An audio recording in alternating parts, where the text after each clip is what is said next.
바울이 오순절날 이제 성전에 왔다가 그곳에서 오해를 받아서 이제 체포되었습니다.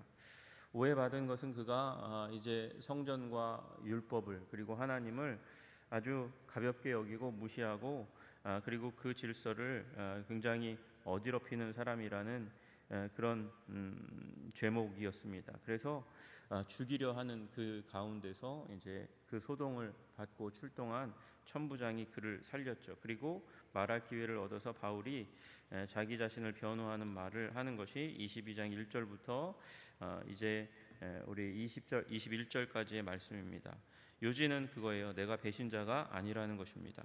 내가 배신자가 아닌 충실한 유대인이라는 것이에요. 그래서 그 가운데서 자신이 어렸을 때 교육도 그렇게 받았고 그리고 가말리엘의 훈련도 그렇게 받았고 또 자신이 예수님을 만나는 아주 감격적인 특이한 인생의 격변이 되는 그런 경험을 할 때에도 그때에도 빛으로 오신 하나님 그리고 율법에 열심히 있어서 칭찬받는 사람 아나니아를 통해서 안수받고 인도되었다는 이야기를 하고 그리고 성전에서 회심을 경험했다. 성전에서 주님 만나서 주님께서 사명을 주셨다는 얘기를 했습니다. 근데 사명에 대한 얘기를 하는 그 가운데 21절이 그 유대인들의 마음을 굉장히 격동시켰습니다. 굉장히 화가 나게 만든 거예요. 나더러 또 이르시되 떠나가라 내가 너를 멀리 이방인에게로 보내리라. 사도 바울은 자신의 뜻이 자신의 생각이 무엇이었냐면 가말리엘 문화에서 자라서 트레이닝 받아서 훈련 받아서 여기까지 왔고 그리고 이성에서 제사장들과 그리고 장로들에게 위임을 받아서 열심히 있어서 다메섹까지 달려오는 것을 그들이 모두 다 증인이었기 때문에 내가 당연히 예루살렘에서 예수님을 증언하는 것 내가 만난 예수님 빛으로 오신 광명으로 오신 예수님 영광 가운데 임하신 예수님을 전하는 게 당연히 사명이라고 여겼는데 하나님의 계획은 달랐다는 것이죠. 이성에서 나가라 그렇게 이야기하십니다. 이방인에게로 가라는 거예요.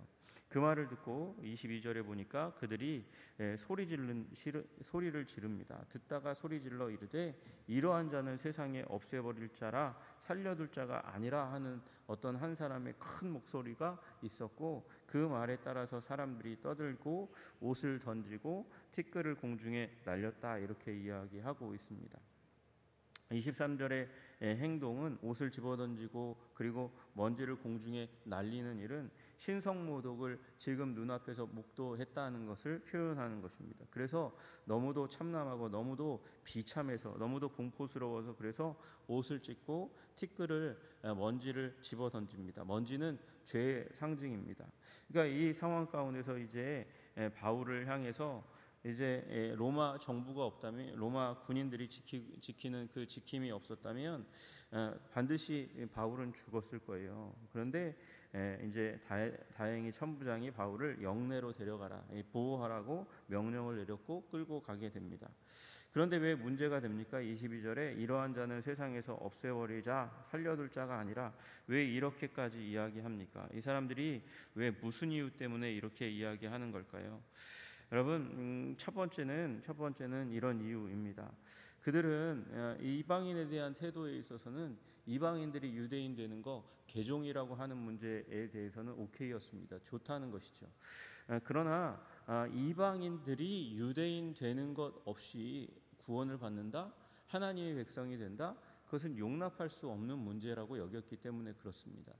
이방인들이 하나님의 백성이 되려면 반드시 우리 유대인과 같이 되어야 구원받는 거지. 그게 개종의 목적인 거예요. 그래서 그 이방인들 가운데서도 회당에 하나님에 대해서 관심이 있어가지고 그 회당에 들어오게 되면 이제 우리로 따지면 새신자와 같이 구도자의 시간을 경험하게 만듭니다. 그것이 God fearer, 하나님을 경외하는 자들이란 말이에요. 그 하나님을 경외하다가 이제 율법을 준수하고 할례를 받고 내가 유대교에 입교하게 되겠습니다. 그렇게 선언하면 그는 이제 할례 의식을 거쳐서 이제 유대교에 입교합니다. 그러면 유대인과 같은 삶을 살아가야 되는 거예요.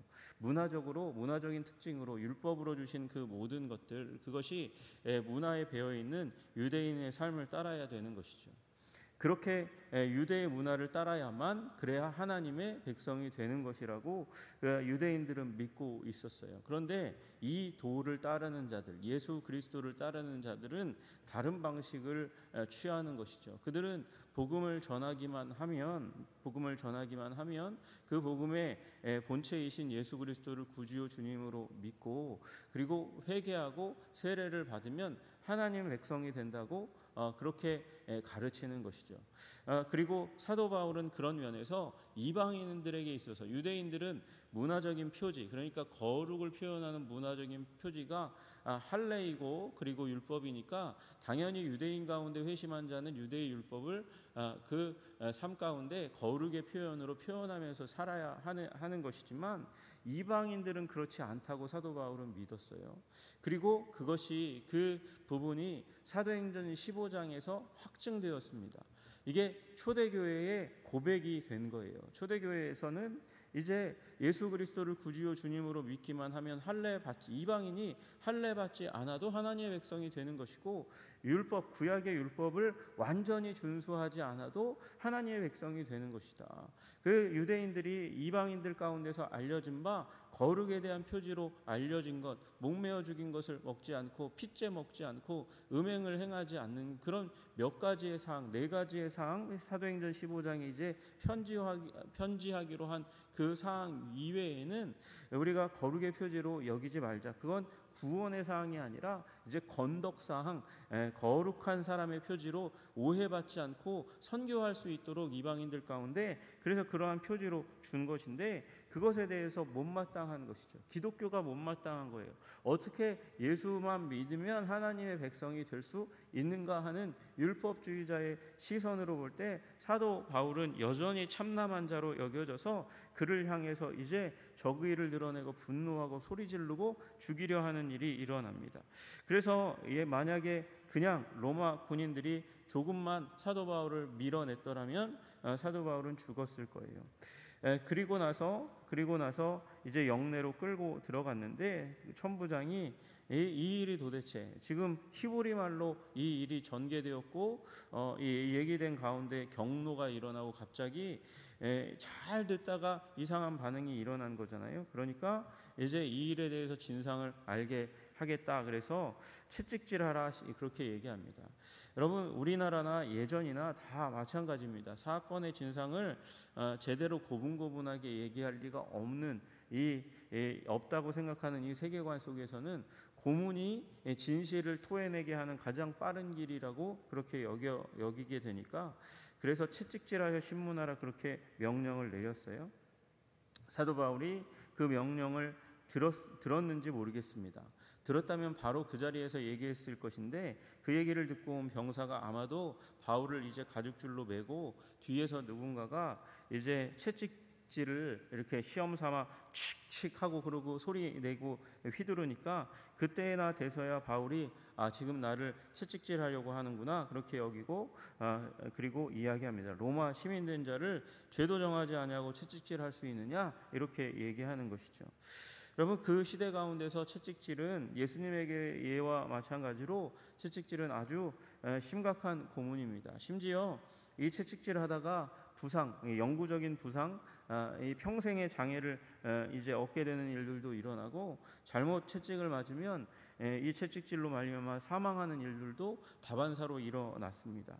그냥 유대인들이 가끔씩 사용할 수 있는 채찍은 이런 것이 아니지만 그러나 로마 군인들이 사용할 수 있는 채찍은 이게 살인 병기와 가깝습니다. 끝에 이제 가시와 같은 것이 동물의 뼈 그리고 또 쇠로 되어 있는 그 금속 조각이 붙어 있어서 때리면 그것으로 살을 패고 살을 뜯어내는 그런 역할을 감당하게 되니까 그러니까 이것으로 말미암아서 옆구리살이 이 갈비뼈가 드러나는 일들, 등뼈가 드러나는 일들 그리고 혈관이 터지는 일이 이제 자주 일어났고 그래서 죽는 일까지 일어난 것이죠.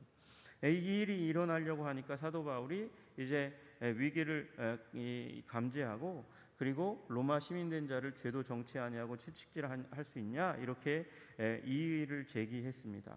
백부장이 그 얘기를 듣고 깜짝 놀라서 깜짝 놀라서 천부장에 가서 이거 어떻게 하시겠습니까? 이렇게 묻는 거죠. 지금 이 말씀처럼 여기 이르되 어찌하려 하느냐 이렇게 아주 무례한 느낌으로 한글 표현은 그렇게 되어 있지만 백부장과 천부장은 군대 계급상 아주 이제 차이가 많이 나는 그런 위치이기 때문에 그렇기 때문에 백부장이 결코 가서 이렇게 반말로 얘기할 수 없었을 거예요. 어떻게 할까요? 어찌 하시겠습니까? 그렇게 묻는 것이죠.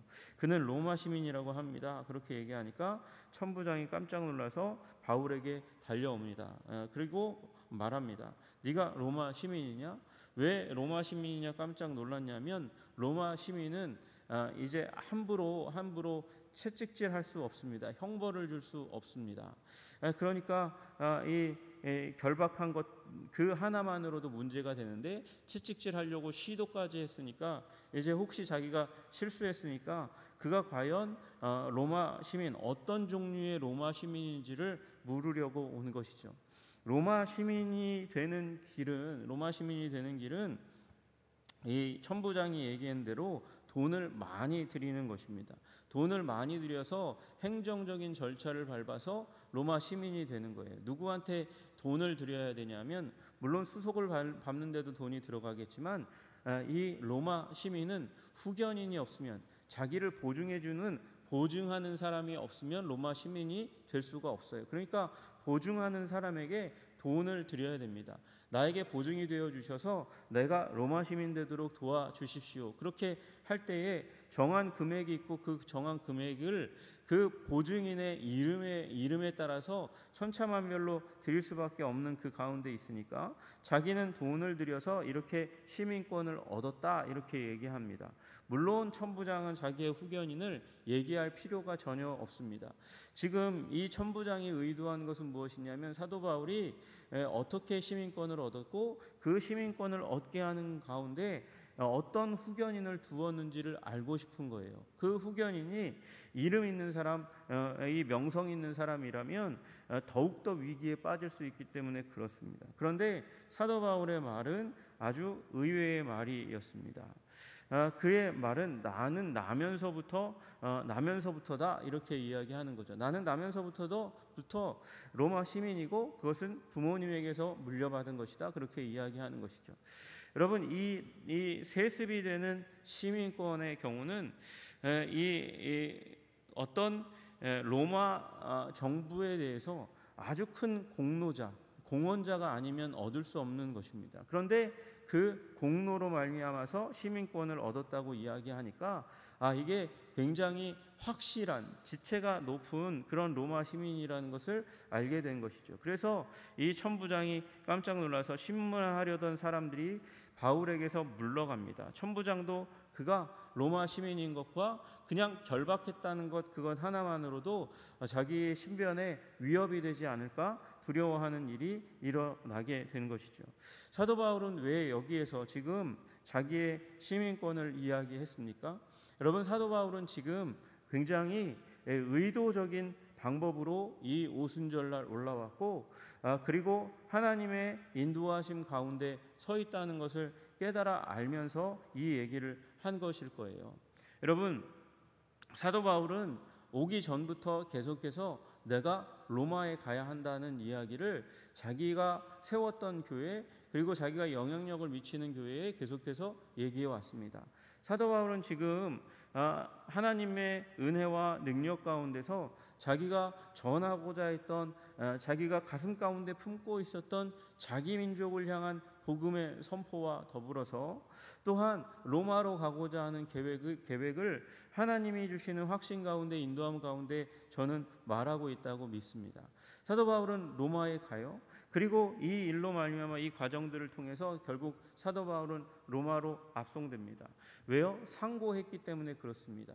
가이사에게 상고했으니까 가이사에게 가서 가이사 앞에서 재판을 받아야 하는 것이죠.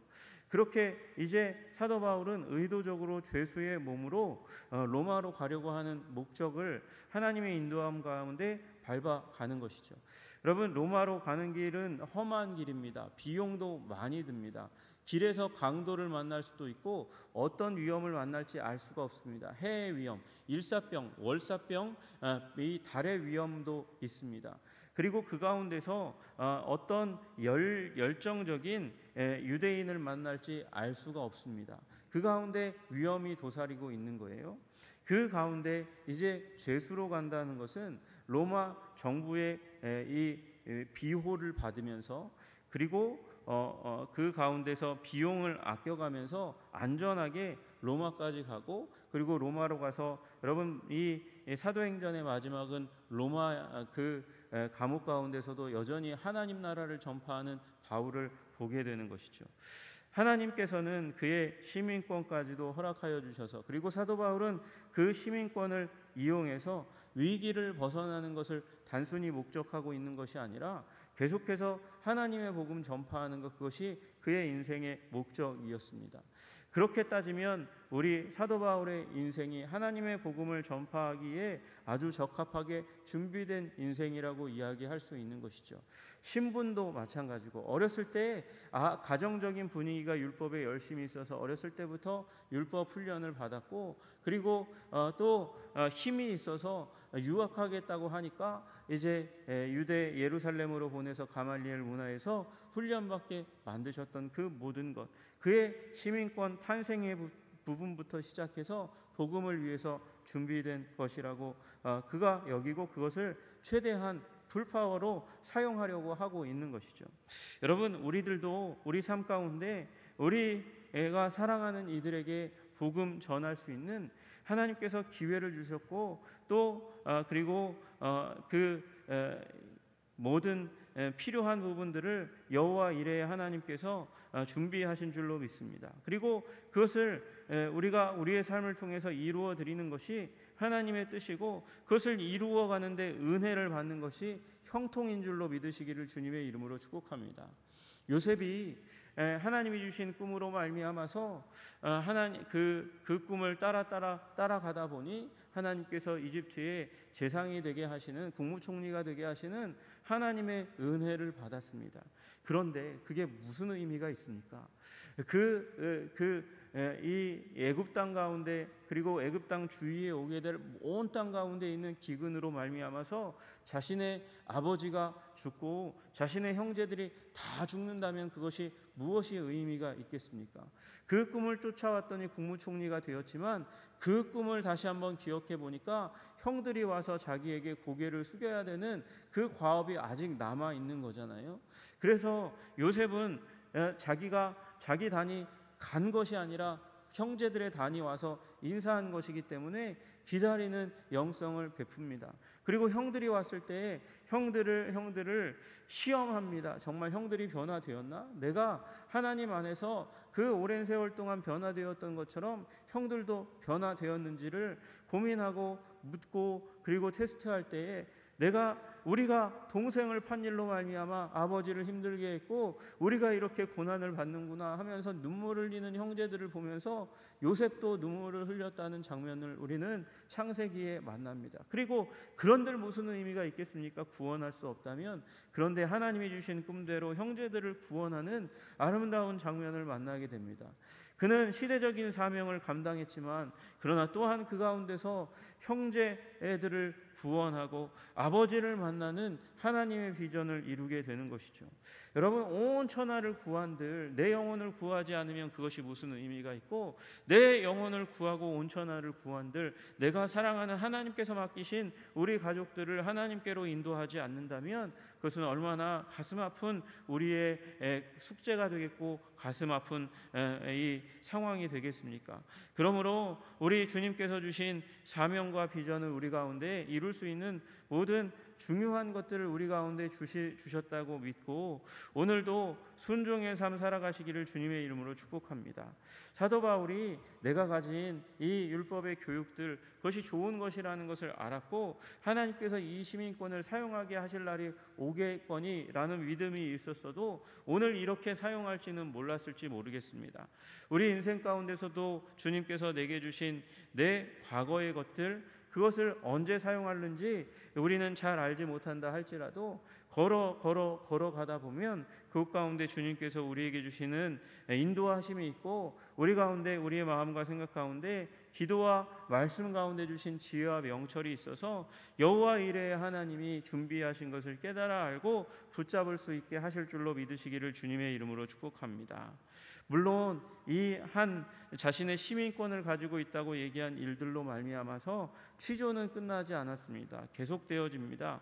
그래서 30절에 이제 보니까 천부장이 유대인들을 불러와서 제사장과 온 공회, 사내들인 공회와 소집해가지고 그곳 가운데 바울을 세우고 도대체 무슨 일이 일어나고 있는지 관찰하고 아마 통역자를 세워서 이 일들을 통역하게 하는 일이 있었을 것입니다.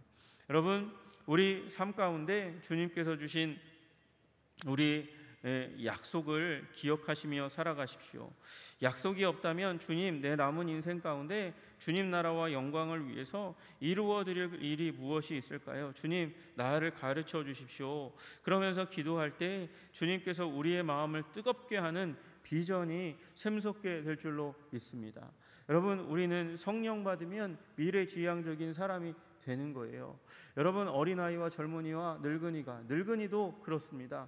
예언하고 환상을 보고 꿈을 꾸는 일이 일어나게 됩니다.